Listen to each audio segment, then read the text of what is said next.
everybody, thanks for watching this week's question and answer video. My name's David and I'm a life coach. I'm here to help you guys heal from your trauma by answering questions and helping you guys understand it, I hope. I'm answering questions from last week's question and answer video. I do this every single Monday, so I really encourage all of you to ask questions. Ask me anything you want. There's nothing wrong or bad questions, repeat questions, doesn't matter. Ask me anything you want, okay? Let's try to understand what happened to us. I want to apologize if you hear noise in the background. That's my air conditioner. Where I'm at, it's been in the 110s, and I can't turn the air conditioner off for this video. Usually I do, and by the end of them lately, I'm turning red and sweating, and so I'm leaving it on this time. I'm sorry if it's distracting. This way I can answer questions better by keeping cool.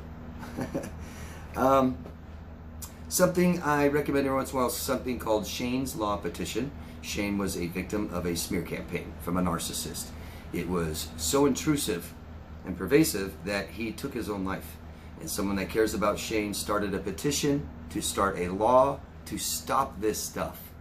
Now, a lot of this stuff that people do are already illegal, but as you know, places like YouTube, they don't care. They love it. They love the fighting and the trashing and all that's good for business. But it's not good for our lives. It's awful. It's awful. If you guys have ever been a victim of it, or if you don't want to see this continue online anymore, please support Shane's Law Petition. It's right down there in the description box, right below the video. You'll see a little thing that says more. Hit that and you'll see Shane's Law Petition. Follow it, sign it. Doesn't matter who you are or where you are. Thank you very much. I like to recommend something every week. This week I'm going to recommend, because so many questions about anxiety, I'm just going to recommend something about or for anxiety. Now, I've been doing this for 6 years, and so I've had a lot of recommendations. So it's starting to get a little thin, unless I just recommend things I've recommended before, or just countless books and supplements, but I don't want to do that. The things I recommend, I totally stand by. This week, I'm just going to recommend something called an anxiety spinner ring. Now, I've recommended fidget toys and spinning toys, and I really like them, actually. I think they're pretty cool, especially for social anxiety. It's great. This is a piece of jewelry, a ring. It's got little beads on it, and you can sit there and fidget with it. Pretty cool. I know somebody that really likes them. It's one I found here is on Amazon, sterling silver, $9. Pretty cool, huh? I'll put the link for that down below into the description box as well. If you follow it to Amazon, you'll see all kinds of other things they suggest on there. Pretty cool. Okay, let's get into the questions. There are many questions, and I'm going to try to answer them the best I can. Sometimes I don't have enough time. I try to not make these videos so long that people don't even watch them, or I can't keep their attention. A lot of us are suffering from trauma. That means that our focus and our attention span isn't very great. So I try to keep these as short as I can, but still answer you guys' questions. Dubjacks, 33 classic British films. And the only thing I ask you guys, just tell us your location. Let us know where you are. Thanks. It's 20 past 4 in the morning here in London. I just woke up from a bad dream about my ex, and I decided to put this on the video. It was a horrible dream. To sum it up, it was about not getting closure, getting discarded. That's what our trauma dreams are. You know, if we've suffered from betrayal, trauma, and we have not healed from it, we are going to have nightmares typically. Okay, and these nightmares have a lot to do with closure. And something that happened to me, and something I've seen happen to other people experience, is if you are having these traumatic nightmares about your past relationship, recent past relationship, they tend to get, as you heal and time goes on, they tend to get further apart. And I had something called a closure dream. And a closure dream to me was, the dream started out the same, this person started to betray me, I didn't feel the same, and I walked away and I was done with it, and I never had another one again. I encourage you to talk about your dreams, to heal from your trauma. Okay? People say, why do I have flat emotional flashbacks and triggers and stuff? Because you're not healed. You have traumatic experiences that we need to understand and feel better about emotionally and ourselves. Okay? Think about what you want to do in your next dream. Maybe that'll help. How do you want it to be? And talk about it. Jennifer from United Kingdom. Hi, Jennifer. Why is finding a safe place so beneficial to us? Be it in our imagination or physically, what is the psychological reward, especially with CPTSD? I don't know, you tell me. We're all different. Because I can tell you why we do it, but the reward is up to you. Why is it rewarding? Is it rewarding to you, Jennifer? Is that what you're saying? Because I don't know. Safe, I think there's a fine line between staying safe and living your life. Okay? Because the safest way possible in life to stay safe means we aren't living. And we're staying safe to live, right? So what's the point of staying safe but we're not living? Okay? The benefits to finding a safe place is it's comfortable. We are creatures of comfort. And so one of the hardest things for us to do is to accept change, to step out of our comfort place. Okay? We will build our nest anywhere we can. And you'll find prisoners do this in prison. Definitely afraid of prison. They'll go into prison, it's awful, and it doesn't take long before, it's not that bad. I got my pictures on the wall, I watched my TV programs, made a couple friends. It's not that bad, huh? That's what we do in relationships, don't we? It's not that bad. I've got my house and my car. He lets me go out with my friends once a month. Okay. Why is it beneficial? Because we stay safe, right? We don't get hurt. Without no risk, there is no reward. Okay? Emotionally. It doesn't make sense to stay emotionally safe. We don't want to be traumatized. We don't want to be abused. And that's where we learn how to do that. Okay? So healthy people don't just never come in contact with unhealthy people. Healthy people learn how to keep unhealthy people out of their lives. Right? So it's the benefit of staying safe is staying alive, I guess. Emotionally, it's staying comfortable. Challenge that. Don't do it. Well, I think one of the worst things I see people do is anchoring themselves into one spot. And we can do that by making lots of commitments where we're standing. And now I have to stay here. I see a lot of people have a lot of stuff. Homes. Where they owe money. They have to pay this and pay that and taxes and all this stuff. They can't really just get up and move wherever they want. Not very hard. They make it more and more difficult. People will have a lot of stuff. I see people pay a lot of money every month to keep their stuff in storage. I don't know what else. I mean, what are you doing? You have your stuff in a storage spot that you're paying to just store it. I know people that do this for years at a time. Yeah, you have your stuff in storage for years and you pay thousands of dollars to keep it in storage. Damn. So it keeps us weighted down, and a lot of people find security and safety in that. But you're not living. Emily from South Africa. Hi, Emily. When I was younger, I thought God was angry at me, and I had to obsessively pray for him not to be angry at me. When I thought bad thoughts about other people, I had to pray to make everything all right. I don't want to go back to such a state of mind. I am already arguing with myself and other people over all kinds of things in my head. Would this type of things be considered OCD? So I'm not a doctor, and even if I was, I wouldn't sit here and say, yeah, you got OCD. You know. So obsessive compulsive disorder is very much about obsessive thoughts. Sure. But Emily, you need to go to a doctor for these types of questions, okay?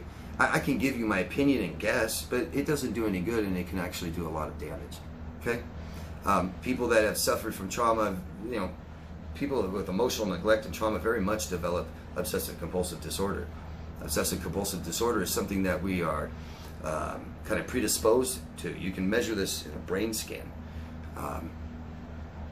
But I could say common behaviors. Yeah. I mean, people that suffer from trauma and neglect and stuff like this, very much, the biggest thing is they doubt themselves all the time. And they're further away from their true, authentic self inside. And we pay more attention to our body and our minds, and we listen to these obsessive thoughts more and more and more and invest in them, actually. So, Emily, I strongly recommend you see a doctor, and I know you've seen a therapist, so you ask them about this stuff, okay? And it's important to know. It's really important to know. A diagnosis doesn't change anything, doesn't change who you are. It's just more information, okay? So go ask your therapist, Emily. But yeah, absolutely, you're describing some symptoms of obsessive compulsive disorder, but it doesn't mean you have that either, okay?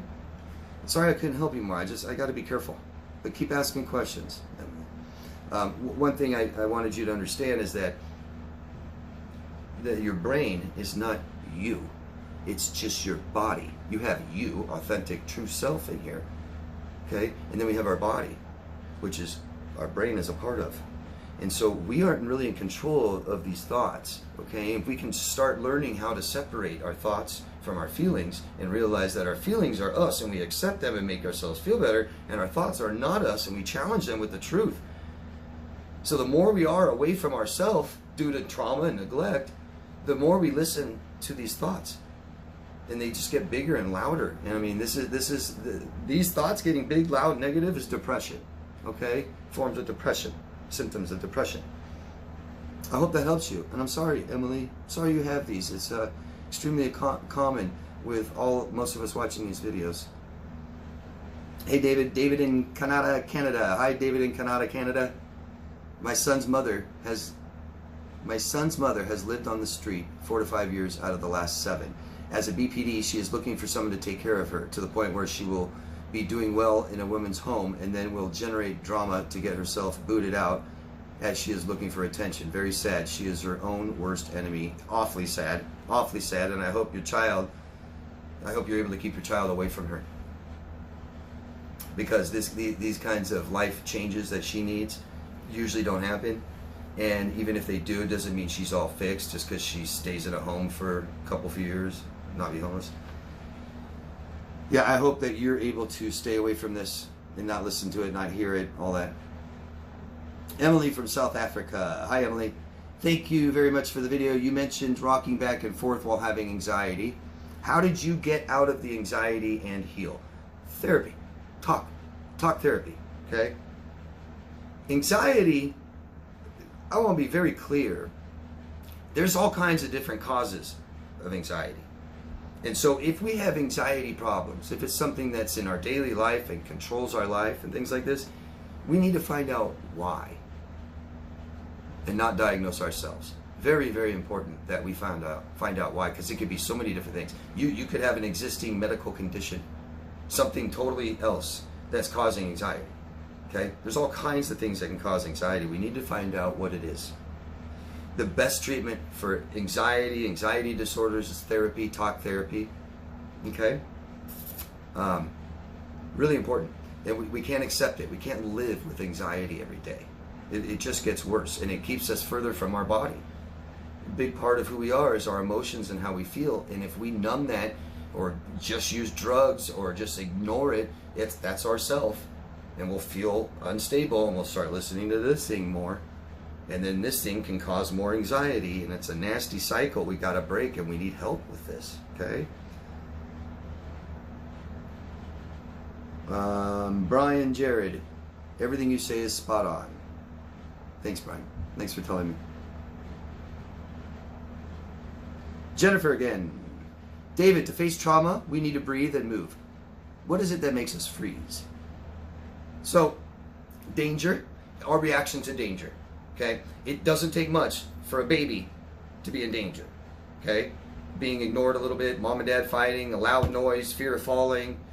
Doesn't take much. A little, you know, when we grow up, a little torn page in our book, a broken toy. Danger, danger, danger, because we cannot regulate our emotions at all. We need our parents to do that for us. How our parents help us react to danger is how we continue to react to danger. So if our parents don't do anything, if they don't pick us up, if they say shut up and keep fighting and ignore us, all these things that our parents most likely did to us, if not as a baby, then as a toddler, what does it teach us to do in danger? Nothing. Okay? Most common feelings from trauma, people in relationship trauma and childhood neglect, hopelessness and helplessness. I don't know what to do, because the only two reactions that help us, that serve us, is eliminate the danger or run. Okay? Fix the danger, stop it, right? Or run. That's it. There's nothing else. Okay? We tell someone to stop, and if they don't stop, we leave. That's it. We can't do that as babies. So we sit. We sit in danger and we feel helpless and hopeless. And our reaction is to freeze. They came up with freeze and fawn. Freeze. Instead of fight our danger and run, we freeze. Because that's what we did. I'm in danger. Mom and Dad, come get me. They're not. They're continuing to fight. Mom is staying in bed. Dad's not home. Right? We freeze. Okay? That is why we continue to do it. Now, a lot of our behaviors as adults can be explained by our experiences as a child. Pope, anyone ever notice a narc being introduced to another narc? A little nod they give, like a secret thief's tongue, like a secret handshake. I don't think it's like that, but they do. They know they're in competition, right? I mean, narcissists are so different than us, so different. They just pretend to be like us, but they aren't like us. They don't feel like us, they don't think like us, they don't act like us, nothing. They don't have the same moral values, nothing, okay? So it's easy, you know, a narcissist is some type of a predator, whether it's emotional, physical, financial. They're a predator. They want something from you, okay? They're not going to be honest. They're not going to provide something in return. They're not going to be reciprocating, right? So they want something from you, and they notice if there's someone else like that, just trying to get something from you. They tend to notice each other, and they notice they're in competition, and they'll hate each other.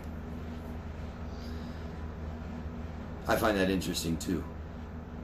Jennifer, David, why do we have such high radars? How can having this high radar help with healing? Again, stay safe, right? That's up to you to decide how safety serves you. But why do we have such high radars? Because we can't eliminate danger, right? If the most important things to us are relationships, because the most important thing is our needs, what we need in these relationships, which it is, I'm going to keep trying and trying and trying, right? I'm going to keep trying.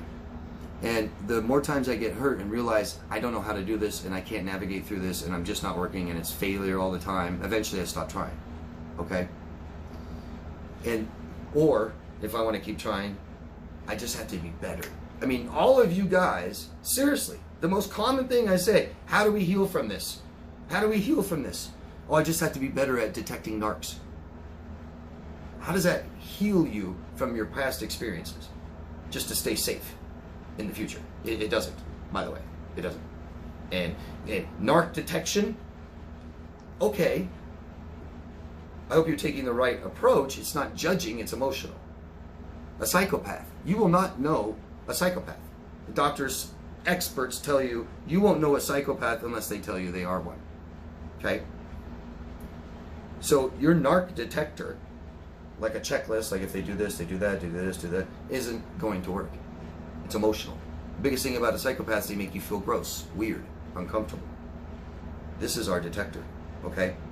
Your high radar is hypervigilance, overcompensating for I don't know how to navigate and stay safe. The only way to stay safe is lock myself in a closet. Don't answer my phone. That's safe, right? We don't want that. We have needs, and we will keep exploring and trying to find what we need somewhere, okay? And so your high radar is what you think to keep you safe, my narc detector. But it doesn't matter. There's tons of narcissists that you'll never know that they're a narcissist right away. There's many, many narcissists, psychopaths, sociopaths will pass psychological exams looking for it. Your high radar is hypervigilance. Okay? Once we learn how to communicate and navigate through relationships emotionally, we aren't so scared. Right? Right? If I'm going to go to war, if I'm drafted to go to war and I haven't been trained and I don't know anything, I'm scared to death. Okay? And I'm not saying soldiers aren't scared, that there aren't any, but my fear levels are going to go down the more and more and more I'm prepared, the more and more and more I know exactly what to do. Okay? So learning about our past experiences with another person, healing, what will I do next time? What do I want to do next time if this happens? Okay? You guys keep trying to learn about narcissists when you need to learn about yourself. You want to keep toxic people out of your life. It's not a checklist, because that checklist might be too late. See that? This is something I help and assist my clients with, because the idea is to not just stay safe. The idea is to live and have our needs met, and the only way we can do that is being very good at communicating, navigating through relationships, being in tune with who we are and how we feel and our moral values and what we need. I can't get what I need if I don't know what they are. I can't feel good about myself if I don't know what my morals are and what I value. I can't make myself feel better if I'm not in tune with how I feel. Okay? I hope that helps. Thanks for that. That's a great question. Oh, Jennifer has another one. Could you say a few words on EMDR therapy? What is it? How does it work? Would you recommend it? And so, eye movement desensitization and reprocessing is what EMDR stands for. They use eye movements to desensitize traumatic events and experiences of your past. Think of it as, you know, I always recommend talk therapy. Think of it as, and we need much more than this, okay? We need the feedback and validation and all that. But just think about talking about your experience so many times till you desensitize to it, right? I'll have clients I talk to, and in the beginning they might just, I mean, it's just about their experience. This, right? It may take several times before I can even ask a question. Like several sessions. We're like, excuse me, I just want to say something, can I? And I'll say one little thing and they just for another hour. They need to talk. They need to get it out.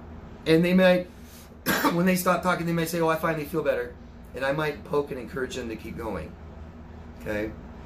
Just keep going. Keep talking about it. There's so many things that we need to understand, and we need feedback and validation, and we need to learn and stuff like this. But just think of just talking about your experience so many times till you're blue in the face. You're like, I don't need to talk about it again. I'm cool with it. I think about it, not traumatic anymore. Okay? That's what EMDR is attempting to do. Do I recommend it? Sure. It's called supplemental therapy. Extremely important to understand this.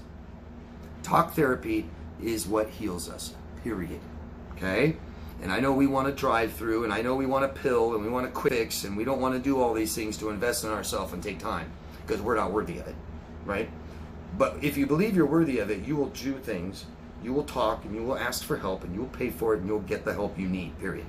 Or you will just take the time and waste your life waiting. Supplemental therapy is supplemental. If you have cptsd, if you have OCD, things like this is not a cure. It's an assistance.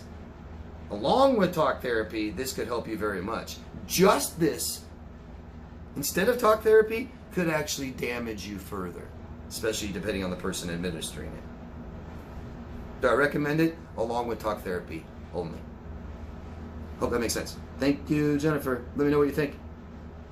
And Rose, I can't remember where you're from. Rose, I'm sorry. Hello? You're talking about ego. Funny, because I just had a hour, very long conversation. Well, I mainly listened. Uh-oh.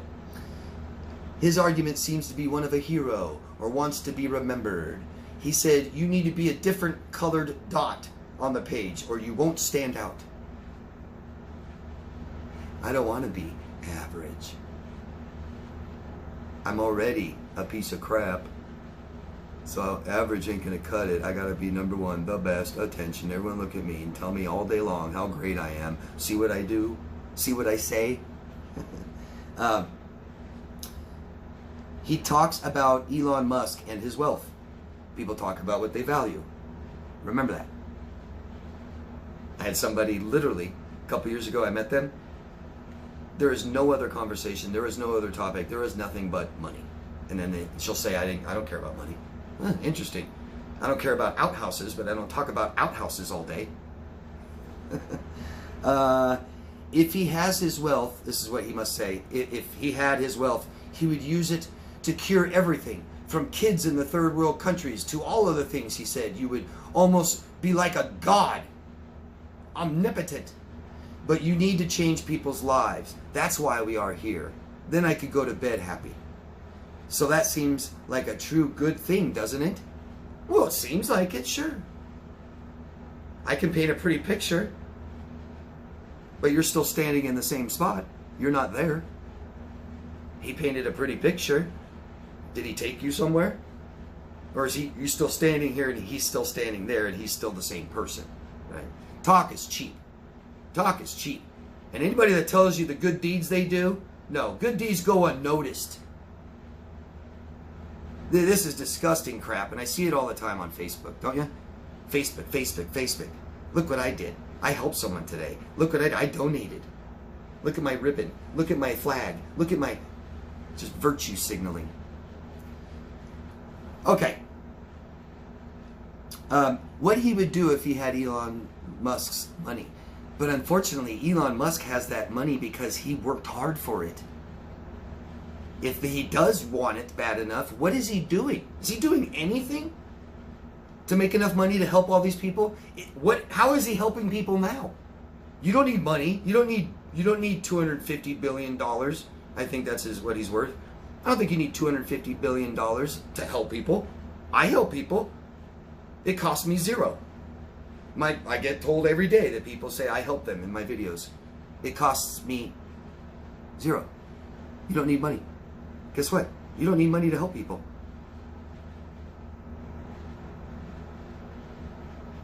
Virtue. These people don't feel good about themselves already. I have to be better. I have to do something to make myself feel better about myself. Are we all here to help people? No. No, we're not. Society, we care about each other and we will help each other a lot. But to say that we are here to help each other, that's it. That means I'm not doing anything for myself. Weird. Yeah, he's got it all wrong, and he's telling you what he cares about, and it's not helping people, it's money. Money. And I bet you anything, if you gave him $250 billion, I'd love to see how much he really helps other people. Because if you gave it to him, he just gave it to someone else. But what's he doing to work towards making money? I mean, how much money does he need to help people? Billions, millions, thousands, hundreds, tens of dollars? What does he need? You can't go make some money and help people? That's your biggest, most important thing to you? Yeah, right. Talk is cheap, Rose. And anybody that just does this all the time is just they're in a fantasy world. Fantasy. Talking about the future all the time. Oh, if I was rich. Oh, if I was famous. If I was president. If I was king. If I was an actor. If I was, a banker. If I was this. If I was that. I'd do this. Okay, but go do it. Go do it. Oh, he's incapable. He doesn't feel like he can. You know what poor me is? It means I can't do it. When I start giving excuses, it means I don't think I can do it. He doesn't think he can do it. And it causes envy. I bet he's a very envious person. Chris S. Don't know where you're from. 1 month ago, or 1 month with going no contact from my BPD girlfriend. She discarded me, and it's not the first time. I know I don't want her back. When she starts trying to come back, though, how can I keep my resolve? Also, is she going to do that? I mean, try to come back. How would I know if she's going to try to come back? If you don't know, how would I know? They usually do. That helps. I mean, I can tell you 99% of the time they come back and you're going to say, yeah, but there's 1% that they don't. So is she? How about we be prepared, Chris? Because trauma and bad abuse and negative experience means we don't want to think about it. We don't want to deal with it. But Chris, do it. Think about it. Deal with it in a productive way with a therapist. Just throwing that out there. If you don't want to get the help that you need, if you don't feel that you're worthy of that help, okay, then you're not going to, then be prepared. What are you going to do when she does? Instead of asking if, I mean, you can go ask everyone, is she? And anyone that says that they know, they're a fortune teller, aren't they? So be prepared. Think of all the different ways she can contact you. By mail, by email, voicemail, text, phone call, through somebody else, show up at my door. And what are you going to do if any of these or all of these happen? You can do a preemptive strike. Did you tell her not to? Sounds like you didn't tell her not to. We kind of need to do that. If I don't want someone to contact me, right? Say I have a stalker that contacts me for 5 years, and I finally go to the police and I say, she won't stop. And they say, well, did you ever tell her not to stop? No, I didn't. Write a letter. Don't ever contact me again. Don't ever write me a letter. Don't ever send me an email. Don't ever text me. Don't ever call me. Don't ever show up my door. And don't talk to anybody I know. If you do, I'll take other measures.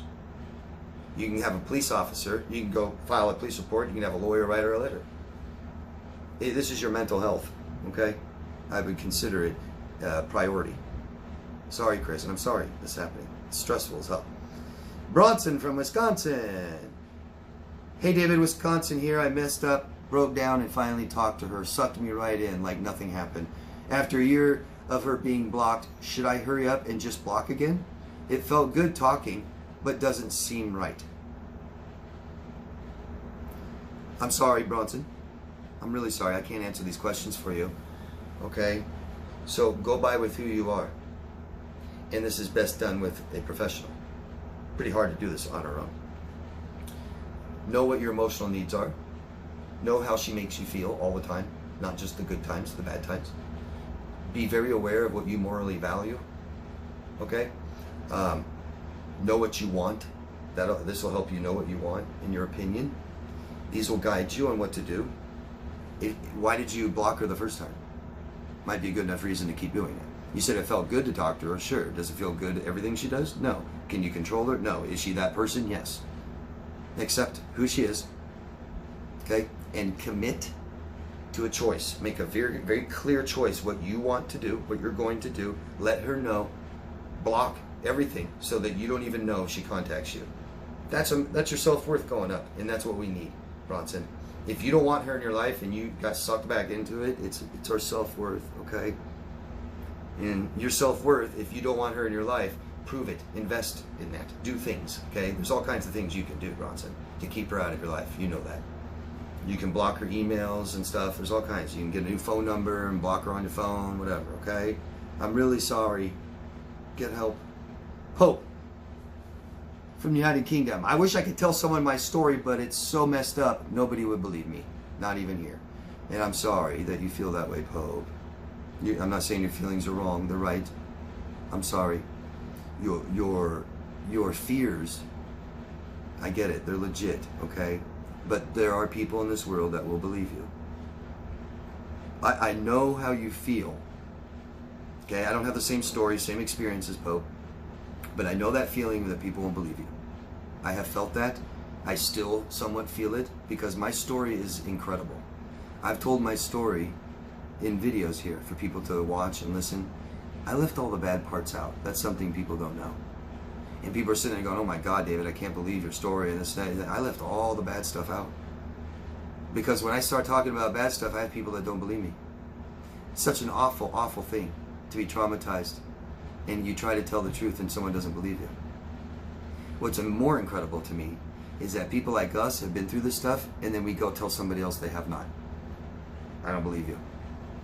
I don't care what somebody tells me. Pope, I hope this helps because there's a lot of people like me that believe this. I don't care what anybody tells me. I'm not going to ever say, no, it didn't. You can tell me, I mean, really, crazy stuff. Why do I need to say, no, it didn't? No, it didn't happen. Just, oh, okay, wow. The first therapist I went to, I tried to tell my story. She cried. Said, I can't believe this. I mean, she did believe it, but she couldn't believe that this stuff happens to a boy. And she started crying and said, I don't know how to help you, I'm sorry. I know how it feels, Pope, but that doesn't mean we shut up. That doesn't mean we keep it all inside to ourselves. You've got to get it out, Pope. You've got to talk and you've got to be validated. All of you have to, okay? The people, most people who have had this stuff happen to them will believe you, Pope. What I think it is people I've told my story to, other victims, if my story is so much worse than theirs and they're not healed, they stop believing you. It's like, oh, I can believe all the stuff that happened to me, but yours is that much worse. Nope, won't believe it. It's almost like an ego thing, you know? If you go to Alcoholics Anonymous, oh my gosh, this is the best place to see this. Best place. Alcoholics Anonymous. All they're doing is talking about how much worse their story is than everyone else's. That's all they're doing. They're just one-upping. You talk to them while they're using and drinking, and their problem, it's not that big of a deal. I got out of control, it's not a big deal. And then afterwards you talk to them, oh my God, it was awful. And then 6 years later, it's 10 times worse. My story has to be worse than yours. I want attention because I haven't fixed it. Pope, talk and tell your story. Okay? I would believe you. And it doesn't matter, Pope. A lot of these things are very hard to believe. Yes, and somebody might be in shock or disbelief because people don't want to hear these things. They don't want to know that it exists. It's hard. If they never experience any of it, it's hard to grasp. Okay? But you got to get it out, all of you. Get it out. Talk to somebody. Hire somebody. That's how we get better, and that's how we do it quickly, and that's how we learn and not do it again. Okay? Thank you, everybody. Thank you very much for your questions, your comments. Keep them coming, please. Love yourself first. I'll see you guys next week.